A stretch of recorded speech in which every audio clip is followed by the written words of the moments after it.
So hello my self ध्रुव, आज हम आ चुके हैं एसआरसीसी के बच्चों से पूछने कि यार उनका हाफ ईयरली से सीयूटी तक का क्या रोड मैप था।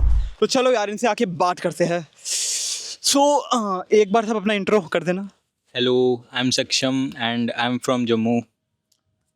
Hello, I'm Pratmesh. I'm from Ayodhya. Hello, I'm Chaitanya and I'm from Jammu.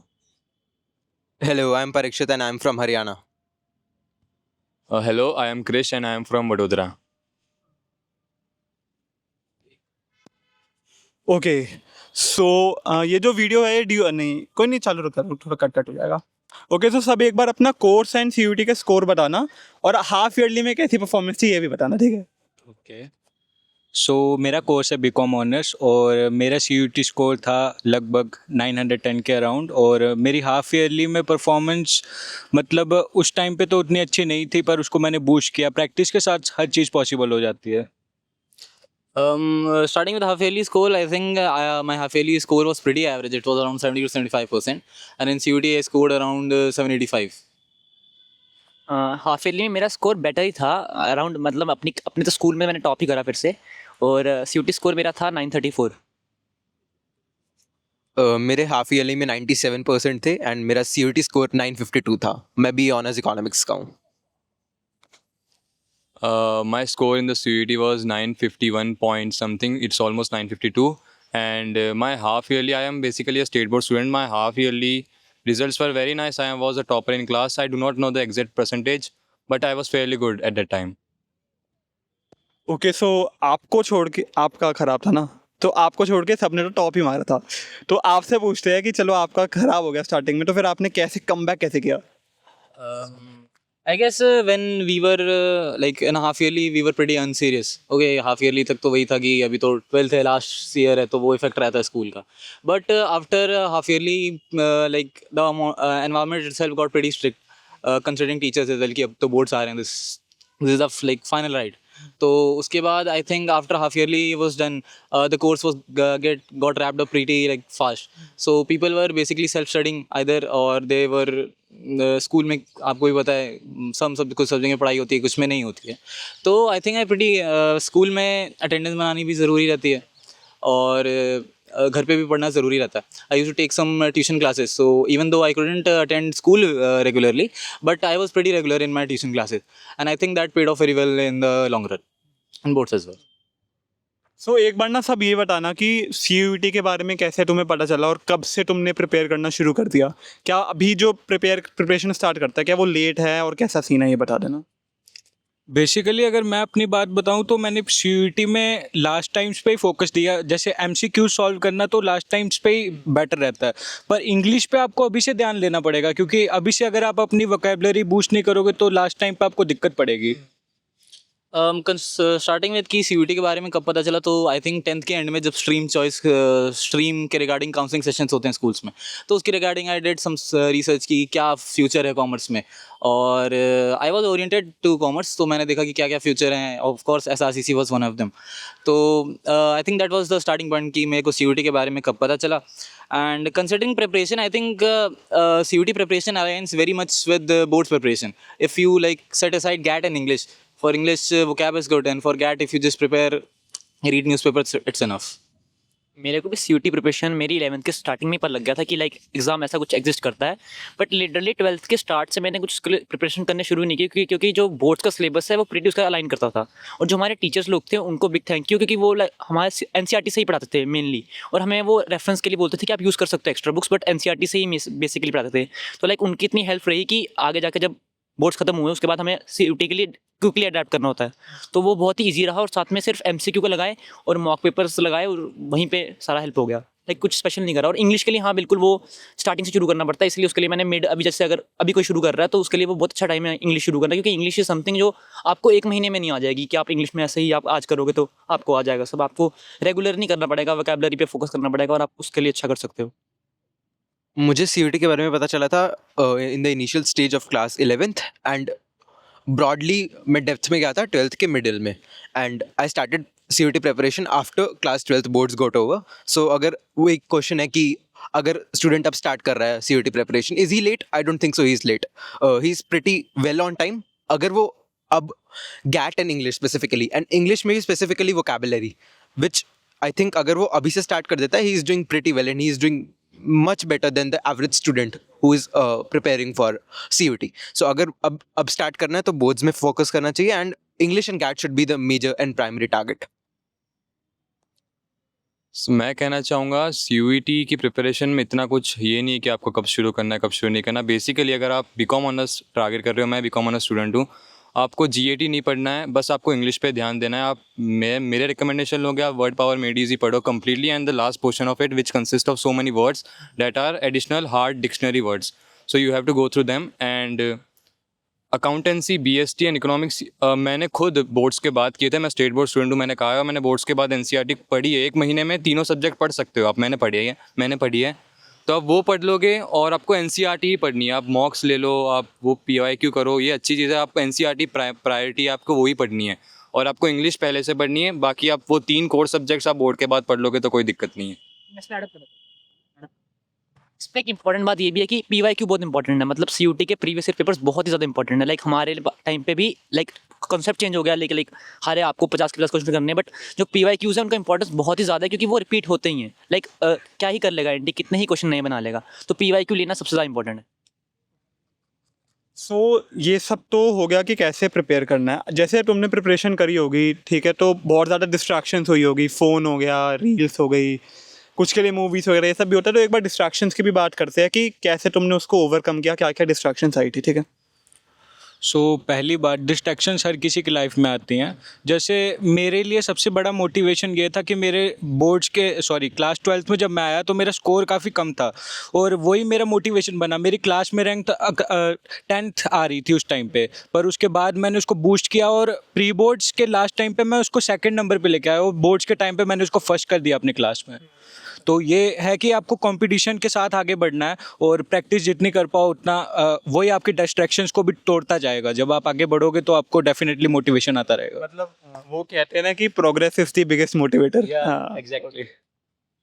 Okay, starting with the distractions कि first of all there could be like optional distractions जो कि आपके habits की वजह से आ रहे हैं, और कुछ ऐसे distractions भी हो सकते हैं जो आपके like within आप control नहीं कर सकते उसको. ऐसे कुछ personal incidents होते हैं. For example मेरे family में कुछ तबीयत ख़राब हो गई थी किसी की, तो that was a very distracting phase for me. Like 1 week just before the I had 3 exams for CUT, so that was a distracting phase.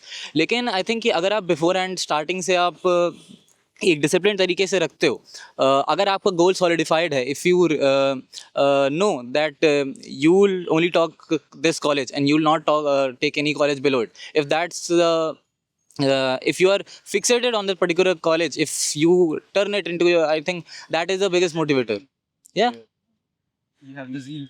yeah, exactly, you are the zeal. और वही था I guess कि consistency is a like biggest factor for success according to me. Short burst is well and all, but आप consistent रहते हो तो that's the biggest factor. मेरे लिए डिस्ट्रैक्शन इज समथिंग कि अगर आप लाइक जो काम आपको करना है बट आप वो नहीं कर रहे, वो डिस्ट्रैक्शन है. बट मैं मेरे लिए लाइक आजकल का मेन डिस्ट्रैक्शन है phone, like phone, social media, उस पर. बट मैं ऐसा इंसान हूँ जो लाइक मल्टीटास्किंग में बिलीव करता है. लाइक मैं फ्रैंकली बोलूँ तो मेरे लिए ये सवाल बना ही नहीं कि डिस्ट्रैक्शन कैसे हैंडल करें. लाइक मैं दोनों काम साथ अलाइन करके करता था. लाइक यहाँ पर अगर मैं पढ़ रहा हूँ तो यहाँ पर मैं दूसरा काम भी कर रहा हूँ, तो मैं वो वाला इंसान रहा हूँ. बट हाँ, डिस्ट्रैक्शन में ये भी एक बात है कि अगर आपको पता है आपको कुछ अचीव करना है तो आप उसको स्टेक पे नहीं डाल सकते दूसरे काम के लिए. तो ऑफ कोर्स फोकस रहना, किसी एक गोल के लिए पीछे भागना और उसको अचीव करना इज़ द मेन टारगेट. अगर आप भाग रहे हो बट आप उसको अचीव नहीं कर पाओगे तो आपको बहुत ज़्यादा रिग्रेट होगा कि आप काश वो कर लेते. इसलिए डिस्ट्रैक्शन अपनी जगह हर किसी को होती है, बट कभी कभी आपको उनको पीछे छोड़ के आगे बढ़ना पड़ता है कि नहीं, मुझे वो काम करना है और वो इंपॉर्टेंट है मेरे लिए लाइफ में. एक बार आप उस फेज में पहुंच जाओगे, आप अचीव कर लोगे, उसके बाद आप कुछ भी कर सकते हो. लाइक अभी जैसे हम यहाँ पर हैं, हम सारे एंजॉय कर रहे हैं, ऐसी बात नहीं, हम पढ़ भी रहे हैं, ऐसी बात नहीं, क्योंकि अभी तो लाइफ में और भी कुछ करना है, बहुत कुछ करना है, आगे हमारे टारगेट्स बड़े हैं. लेकिन एंजॉय करो लाइफ को, लेकिन जब किसी गोल पर काम करो तो उसके लिए फोकस रहो. आई थिंक डिस्ट्रैक्शंस मैनेज करने का मेरे लिए तो ये था कि मैंने मैनेज मेरे 2 घंटे स्क्रीन टाइम था CUT से पहले. But the thing is you need to set it well and you need to follow. CUT crack करने के लिए I don't think so you need to 24 hours a day, और मतलब बहुत एक्सटेंसिव लेबर नहीं लग रही. आपको एक पता होना चाहिए कि मेरे को इतना पढ़ना है, that aligns well with my goals and I will be able to be well in track with my goals if I do this much today. तो अगर मैं 3 घंटे में वो कर पा रहा हूँ और उसके बाद मेरे पास 2.5 घंटा फ्री है, तो मैं इंस्टा भी स्क्रॉल करूँगा, मैं स्टैंड अप कॉमेडीज भी देखूंगा, मैं गाने भी सुनूंगा. So it's just about keeping a timetable and following it religiously and then doing everything which you want. हाँ, मैं भी डिस्ट्रैक्शंस की बात करूँ तो डिस्ट्रैक्शन कुछ बुरी बात नहीं है। मैं खुद अपनी सीयूईटी की प्रिपरेशन के टाइम बहुत गेम्स खेलता था, वीडियो गेम्स, बहुत फुटबॉल खेला है मैंने। एंड मैं बहुत जगह घुमा हुआ 2 पीरियड के टाइम, 2 मंथ्स के पीरियड में। एंड आपको बस फोकस करना है सिर्फ अपने बोर्ड्स पे और सिर्फ वो 3 सब्जेक्ट्स जो आपको क्लासेस में पढ़ाए जा रहे हैं, क्योंकि वही सीयूईटी में रिपीट होंगे और बहुत ही बेसिक कॉन्सेप्ट है। आपको अगर वो आता है जो आपने बोर्ड्स में पढ़ा है तो आपको सीयूईटी के आंसर्स भी आ ही जाएंगे। बीएसटी इकोनॉमिक्स अकाउंट्स बहुत सिंपल है, आपको बस जीएटी इंग्लिश पे ध्यान देना है। और डिस्ट्रैक्शंस सीयूईटी में कुछ बड़े डिस्ट्रैक्शन आएंगे नहीं कि आप इंस्टाग्राम चला लिया आपने थोड़ा ज़्यादा तो आप वो हो जाओगे, कम मार्क आ जाएंगे। आप चला लो, गेम खेल लो, कुछ भी कर लो, कोई दिक्कत नहीं है, करो जो भी है। देखो ये टॉपर लोगों की ना यही होता है, ये कुछ भी बोलते हैं, ठीक है। देखो एक ना हम क्या सजेस्ट करते हैं कि पीवाईक्यूज ना अभी से लगाना स्टार्ट कर दो चैप्टर वाइज, कि ये चैप्टर हो गया तो ये कर लो। तो इसमें देखते हैं टॉपरों का क्या कहना है। तो मेरा तो ये कहना है कि PYQs आप लगाते जाओ, उसके साथ साथ रिवीजन करो हर चैप्टर की। एटलीस्ट जब आप पेपर देने जाओ तो ऐसा होना चाहिए कि आप पूरी बुक को एक सुबह पहले याद कर रहे हो, एक दिन पहले आप पूरी बुक रिवाइज कर रहे हो। मतलब इतना आपको थॉरोली नॉलेज होनी चाहिए और कंसेप्चुअल नॉलेज के पीछे जाओ, ना कि आप इस चीज़ के पीछे जाओ कि मैं क्वेश्चन सॉल्व कर रहा हूँ, नहीं हो रहे मेरे से। क्यों नहीं हो रहे? क्योंकि आपकी कंसेप्चुअल क्लैरिटी नहीं है। जब वो क्लियर करोगे तो आसानी से हो जाएंगे। यही बात है। मैंने तो देखा है कि जैसे काफ़ी लोगों ने मॉक्स लगाए थे, लाइक ऑफलाइन मॉक्स पेपर में या ऐप्स के थ्रू, डू बडी ऑल्सो, है ना। लेकिन दिक्कत है कि वो सिर्फ मॉक्स दे ही रहे थे, they didn't try to correct कि उनका कहाँ पे वो डेफिसिट कौन से चैप्टर्स में बन रहा है। तो I think as he said कि concept clarity is very important. और मॉक्स लगाना specifically in like electronic format जैसा कि एक्चुअल उसमें होता है, that is also very important. Because in my centre also there were a couple of people who couldn't operate well on their computers while giving the paper, and that resulted in time waste. So I think you should keep in mind these factors. किसी भी exam को देने से पहले मॉक्स लगाने सबसे ज़्यादा important, क्योंकि वो आपको फील देता है कि आप एग्जाम में बैठने से पहले कैसे रहोगे। और लाइक ड्यू बडी में इसका मतलब मैं ऐसे फ्रैंक बोलूँगा तो ड्यू बडी का जो इंटरफेस था वो एनटीए के इंटरफेस से बहुत ज़्यादा अलाइन करता है। तो वो उसको वहाँ पे अगर मैंने जब मॉक्स थी तो वो उसको काम करना बहुत लाइक ईजी था मेरे लिए, अडेप्ट करना उस चीज़ से कि ये क्या नया इंटरफेस आ गया है। और लिटरली कि लाइक जैसे इन्होंने कहा कि कॉन्सेप्ट क्लैरिटी इंपॉर्टेंट है, क्योंकि हम लोग अकाउंटेंसी में सिर्फ क्वेश्चन के पीछे भागते हैं, लेकिन एनटी क्या करता है, तुम्हें क्वेश्चन देगा ही नहीं, तुम्हें देगा डायरेक्ट थ्योरी क्वेश्चंस, लाइक तुम्हारे कॉन्सेप्ट पे टारगेट करेगा कि तुम्हें कितना ही कॉन्सेप्ट आता है। अगर तुम्हें कॉन्सेप्ट आता होगा तो तुम आसानी से सब क्लियर कर जाओगे। और लाइक एनसीईआरटी को बेस बना के चलोगे, मॉक्स सारे करोगे, क्योंकि मॉक्स बहुत सारे होते हैं। प्रीवियस ईयर के मॉक्स भी, प्रीवियस ईयर पेपर्स भी बहुत सारे होते हैं, बहुत क्वेश्चन होते हैं। एक एक चैप्टर के 200-200 क्वेश्चन, 300 क्वेश्चन करना, लास्ट में तुम्हें लगेगा कि बहुत बर्डन हो गया, कितने सारे पेपर्स हम कैसे करेंगे। अगर तुम अभी से करोगे और साथ में नोट्स बनाओगे, और इंपॉर्टेंट थिंग है कि उनको एनालाइज करना कि कहाँ तुम गलत जा रहे हो, ताकि तुम्हें पता है कि तुम्हें किस चैप्टर पे ज़्यादा फोकस करना है और किस पे कम करना है। एनालाइज नहीं करोगे, मॉक देते जाओगे तो फायदा है ही नहीं, तुम्हारे नंबर आएंगे, बढ़ेंगे, कभी कम हो जाएंगे। लेकिन जब तुम एनालाइज करके कंस्ट्रक्टिव ग्रोथ करोगे अपनी, तो तुम्हें रियलाइज होगा कि यार अभी हमारी जैसे जो बिल्डिंग है वो प्रॉपर एक इमारत बन गई है। Yeah, I think PYQs and mocks बहुत important है, and you should start doing them from the very beginning. जब तुम mocks करते हो, PYQs करते हो, then you realize कि तुम्हें time कैसे manage करना है. You may have the conceptual clarity, but you don't know how to manage those 60 minutes to the fullest in the exam. Specifically, exams like mathematics and accountancy, these two are such exams जिसमें time shortages हमने देखी है कि मतलब maths का तो paper पूरा भी नहीं होता बहुत लोगों का. So ये चीज़ें आप mocks से सीखते हो, PYQs से सीखते हो, आपको pattern of question समझ में आता है, and at some point I think you get to a point जब आप क्वेश्चंस कर रहे होते हो, मॉक्स कर रहे होते हो, तो आपके मसल मेमोरी में होता है कि यार ये क्वेश्चन है तो इसका आंसर इस तरीके से आएगा. You don't even look at the question properly and you still are able to figure out the answer. So you should practice PYQs and mocks to the extent that आप हर topic से at least इतने questions कर बैठे हो कि जब वो फाइनल एग्जाम में आएंगे you are able to attempt it well. देखो मैं भी यही कहूँगा कि मॉक्स मैंने लगाए थे, लेकिन मैंने शुरुआत से नहीं लगाए. लास्ट के 20 डेज़ में मैंने मॉक्स लगाने शुरू किए थे, एंड मैंने बेसिकली अकाउंट्स के और इकोनॉमिक्स के मैंने मॉक्स नहीं लगाए थे, मैंने BST और इंग्लिश के ही लगाए थे. और ये जो 3 सब्जेक्ट्स है, अकाउंट्स, इकोनॉमिक्स, BST, इसमें आप NCERT को मतलब रट लो, ऐसा होता है. क्योंकि BST में वो कोई भी लाइन दे देते हैं वो NTA वाले, और बस वो अंडरलाइन कर देते हैं, एक ब्लैंक छोड़ देंगे और आपको वो बोल देंगे ब्लैंक फिल कर दो. तो ऐसे क्वेश्चंस के लिए आपको NCERT लाइन टू लाइन याद होनी चाहिए. तो यही बेसिक है. और आप मॉक्स ले रहे हो तो मॉक्स लो, लेकिन कोई रिलायबल सोर्स से ले लो जो PYQs उसमें ऐड हो, या फिर आप डायरेक्टली PYQ ले लो DU बडी से, क्योंकि PYQ रिपीट तो होते ही हैं. वो सीक्वेंशियल बेस्ड क्वेश्चंस आते हैं, मैच द फॉलोइंग आते हैं, वो रिपीट होता ही है, मैंने भी देखा है. और मॉक्स तो लगाना इंपॉर्टेंट है. आप लास्ट में बहुत सारे मॉक लगा दो तो भी चलेगा, मैंने वही किया है. एंड बेसिकली आपको NCERT आनी चाहिए, सिंपल यही है, सिंपल जितना है। सो आपकी डिमांड पे हम ऐसे शाम के टाइम पे, दिन में रिकॉर्डिंग शुरू करी थी, रात हो चुकी है, आ गए थे यहाँ पे। सो आई होप डीओ बडी के थ्रू ये जो बातचीत है ये लाइक इंडिया के कोने कोने तक पहुँचती ही है, मतलब। सो आप भी आ सकते हो SRCC यार। एक बार एक एंडिंग नोट में ना सबको क्या करना है, एक ऐसे मोटिवेशनल लाइन मारनी है कि क्या वो अभी भी बच्चे आ सकते हैं, नहीं, ठीक है? ओके।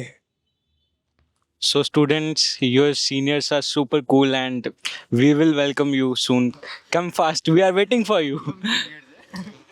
आई थिंक अभी आप CUET प्रेप करोगे, बोर्ड प्रेप करोगे, आपको बहुत हार्ड लगेगा, लेकिन फिर आपके यहाँ पे सोसाइटी के रिक्रूटमेंट प्रोसेस लगेगा, and then CUET exams will feel like a breeze. Yeah, exactly. अभी तुम सबकी स्कूल लाइफ खत्म होगी, तुम्हें लग रहा है 12th बहुत ज़्यादा इंपॉर्टेंट है, तुम इमोशनल हो रहे होगे, बट हाँ साथ में तुम्हारे पेपर्स है तो तुम्हें उसका स्ट्रेस भी हो रहा होगा। हाफ फेयरली चल रहे होंगे फिलहाल बहुतों के, और बहुतों के आगे बहुत ज़्यादा बड़े बड़े एग्जाम्स आ रहे हैं। उसके बाद तुम्हें आगे भी जाना है, CUET देना है, फिर तुम्हारे बड़े बड़े कॉलेज के ड्रीम्स हैं। हम सब तुम्हारा वेट कर रहे हैं। हम भी ऐसे ही तुम्हारे फेस से आए हैं, इमोशनल होकर आए थे स्टार्टिंग में, यार 12th छूट गई, बट यहाँ भी बहुत मज़ा आएगा जब जिस भी कॉलेज में जाओगे तुम लोग। बट अपनी फोकस रहो, प्रिपरेशन करो, और वो बोलते हैं ना, मन के हारे हार है, मन के हारे जी, मन के क्या बोलते हैं उसको, मन के हारे मन के हारे हार है, मन के हारे मन के जीते जीत, हार गए जो बोलो यार। हाँ, हार गए जो बिन लड़े, उन पर है, क्या था वो भाई, उन पर है। इसको कट कर देना प्लीज। बट हम तुम्हारा वेट कर रहे हैं। मोटिवेटेड रहो, स्टे रहो, फोकस रहो, PYQ करो, मॉक्स करो, NCERT पढ़ो, इंपॉर्टेंट है NCERT, बहुत ज़्यादा इंपॉर्टेंट है, उसको पढ़ियो। बिना NCERT पढ़े अगर तुम जाओगे पेपर देने तो तुम्हें फिर थोड़ा, बता रहा हूँ मैं तुम्हें पहले ही। The thing is, given your 100%, एक टाइम टेबल बनाओ, उसको फॉलो करो, and you will reach the college which you desire to reach. And another thing is, do have aspirations, do have, but if those targets are not achieved, be pretty sad about that. There are many friends of mine who did great academically in boards, but however they weren't able to reach SRCC or Hindu, but still they are doing great. So ये मत सोचना कि अगर ना हुआ तो क्या हो जाएगा, कुछ नहीं होता। You will kill in life if you are working hard. That's it. हाँ सिंपल है यार, मज़े करो 12th में, क्योंकि यहाँ के तो पागल हो जाओगे तुम पहले के महीनों में। बहुत मतलब आप जितने मज़े कर सकते हो 12th में कर लो, क्योंकि यहाँ के थोड़ा सा तो आपको लगेगा कि यार कहाँ आ गए। अच्छी कॉलेज है, बहुत एक्टिविटीज़ हैं, बहुत कुछ सीखने को मिलेगा यहाँ, मैं सच बता रहा हूँ, बहुत कुछ सीखने को है यहाँ। एंड जो चीज़ बताई कि यहाँ अपना टाइम टेबल बनाना है, बना लो, आपको बनता है तो आपसे, मेरे से फॉलो नहीं होता था। एंड जितने भी इन्होंने कहा कि अपना 100% दो, अच्छे से पढ़ो, Tier 2 मिल जाए तो भी दुखी मत होना, बैकअप प्लान रख लेना, मैं सच बता रहा हूँ, क्योंकि नॉर्मलाइजेशन में आपके मार्क्स कम भी हो जाएंगे तो पता नहीं, इसलिए बैकअप रख लेना। एंड अच्छे से दो CUET, बस अपने बोर्ड्स पे ध्यान दो अच्छे से, एंड बोर्ड्स के बाद थोड़ा सा रिवाइज कर लेना अपनी NCERT टेक्स्ट बुक्स को, 2-3 बार आप देख लेना, एंड बस आपको CUET के PYQs देख के बस CUET दे दो, बहुत सिंपल है। लास्ट में ये बोलूँगा, इंटिमिडेट मत होना इसकी बात से। कॉलेज बहुत फन है, बहुत मज़े आते हैं। वो सोसाइटीज़ का थोड़ा इनिशियली प्रेशर रहता है, but that's something which is pretty fun. And हमें पता है कि 2 महीने बाद हम हंसेंगे इस फेज़ के बारे में कि साला कितना स्ट्रेस लेते थे हम इन सोसाइटीज़ का। So it's fun, be excited to get here. इसकी बात को इग्नोर करना लास्ट में। और वो सब ज़रूरी है, जो सब ये चल रहा है ना, सब ज़रूरी है, और ये लाइफ में होना ही चाहिए, तभी आप ग्रो करोगे। सब जो यहाँ होएगा वो आपके लिए अच्छे के लिए ही होएगा, तो आप आओ, ज़रूर आओ इधर। हाँ, ये आपका इम्प्रूवमेंट फेज़ है, जो आपके ये ईयर्स है ना टीनेज के बाद, आपको इम्प्रूव होना है, आपको ग्रो होना है, तो ये वही स्टेज दे रहा है आपको SRCC, आप ज़रूर आओ यहाँ। देखो यार, आई वुड से कि एंजॉय द प्रोसेस भाई। जैसे 3 इडियट्स में भी एक था ना कि काबिल बनने के लिए पढ़ो यार, कामयाबी तो मिल ही जाएगी, तो वही करते हैं। तो थैंक यू एवरीवन भाई, यार मच्छरों में बिठा लिया हमने सबको यार, सारे बैठे थे मेरे साथ। So okay, so that was it for today. अगर ऐसी और वीडियोस चाहिए then subscribe DO buddy and bye bye.